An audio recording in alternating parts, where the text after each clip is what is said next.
creeping Sharia. We may actually have seen a roadblock thrown in the way of creeping Sharia. As you know, our good friend, former Congressman Fred Grandy, now with the Center for Security Policy in Washington, D.C., continues to cover this. He joins us on a regular basis. He's with us this morning. Hey, Fred, good morning. Good morning, Jeff. So frequently after Mrs. Fred and I call in, we have a little postmortem, and we feel guilty because we say, you know, we've probably just ruined this guy's whole day with our news. And this morning, I can break that cycle because, well, to quote one of my favorite imams, Neil Armstrong, I have one small step for man, one giant leap for the anti-Sharia forces at work in the United States. Oh, excellent. Well, cheer us up, Fred. Well, as you may know, earlier this week, and I've spoken about this many times, we have been working through our affiliate organization, the American Public Policy Alliance, to pass this legislation, American Laws for American Courts, that will essentially reassert that laws of the United States and the Constitution are supreme regardless of any kind of foreign intrusion. Right. Well, this week, I'm pleased to report the Kansas legislature passed American Laws for American Courts by a margin of, now wait for it, 120 to nothing in the House and 33 to 3 in the Senate. And now it goes to Governor Brownback for his signature, and we have a pretty good authority that he will sign it.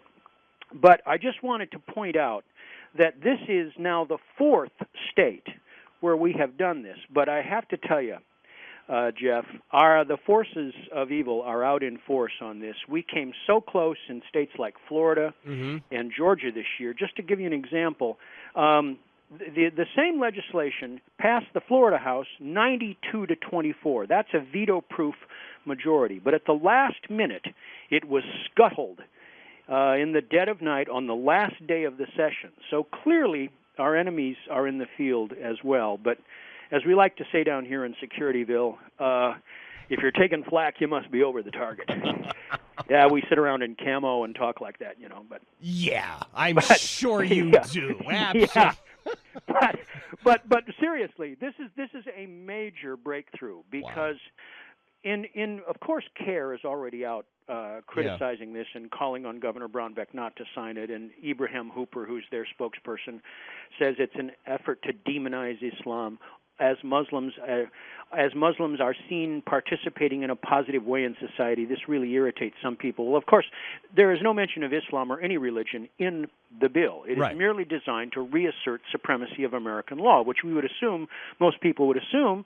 But as I've told you before, we have enough court cases now where Sharia has intervened to argue to the contrary. So this is what essentially got the Kansas legislature to pass this. And I think last week I talked about a guy who's a professor of physics at Wichita State, who was trying to divorce his wife under Sharia law, and his settlement was to give her $5,000 and wish her well. Well, the court said, wait a minute, that leaves her destitute. And he essentially said, not my problem under Sharia. But they said, wait a minute, not quite. Wow. Anyway, this is a major breakthrough, and we still have to get Governor Brownback to sign it, and of course the forces will try and keep him, but we've recruited Zuhdi Jasser and the American Islamic Leadership Coalition and others to kind of argue in our favor. But if we can get this through, this is a major breakthrough and will, I hopefully, pave the way for a couple of other states that we're looking at this year, notably Missouri and Alabama, where the bill is still pending, and mischief is afoot, I must tell you. Wow. All right, well, I will look forward to more good news, and I'm marking it down. It's May 16th. Finally, Grandy comes forward with something that makes us all smile.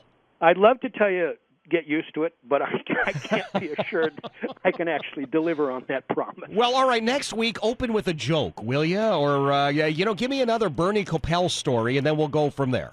All right. Well, Bernie, of course, is hardly Sharia compliant. But, exactly. I will strive to be worthy of your judgment. I love it. Oh, great shake. Well, thank you, sir. Fred, it's always good to have you here. Former Congressman Fred Grandy, really a great guy. They do such tremendous work at the Center for Security Policy in Washington, D.C., and we are so fortunate to have Fred join us on a regular basis.